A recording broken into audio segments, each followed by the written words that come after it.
সুন্দরবনের বন্যপ্রাণী রক্ষা ও বনকে সম্পূর্ণরূপে দস্যুমুক্ত করতে মে মাস জুড়ে কঠোর অবস্থানে রয়েছে আইনশৃঙ্খলা রক্ষাকারী বাহিনী ও বন বিভাগ।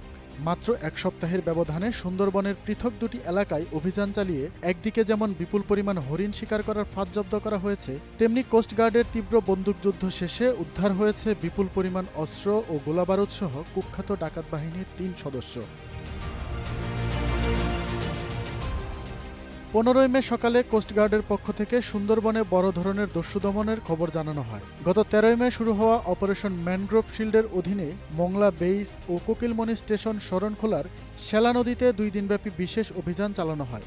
এ সময় কুখ্যাত করিম শরীফ বাহিনীর ডাকাতদের সাথে কোস্টগার্ডের তীব্র বন্দুকযুদ্ধ হয়। কোস্টগার্ডের পাল্টা গুলির মুখে টিকতে না পেরে পালানোর সময় ৩ সক্রিয় ডাকাত মেহেদি হাসান, রমজান শরীফ ও এনায়েতকে আটক করা হয়। তাদের কাছ থেকে ৪টি আগ্নেয়াস্ত্র, ২৩৬ রাউন্ড গুলি ও ওয়াকি-টকি উদ্ধার করা হয়েছে। এর আগে ১৩ মে বন বিভাগের সহায়তায় এই বাহিনীর জিম্মিদশা থেকে ৪ জেলেকেও উদ্ধার করা হয়েছিল। গোপন তথ্যের ভিত্তিতে জানা যায়, সুন্দরবনের কুখ্যাত ডাকাত করিম শরীফ বাহিনীর সদস্যরা বাগেরহাটের শরণখোলা থানাধীন সুন্দরবনের শেলা নদীর মরা চানমিয়া খাল সংলগ্ন এলাকায় অবস্থান করছে।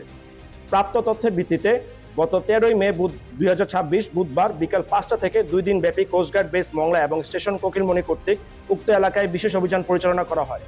এদিকে ৮ই মে সুন্দরবনের খুলনা রেঞ্জে বন্যপ্রাণী রক্ষায় সফল অভিযান চালিয়েছে বন বিভাগ।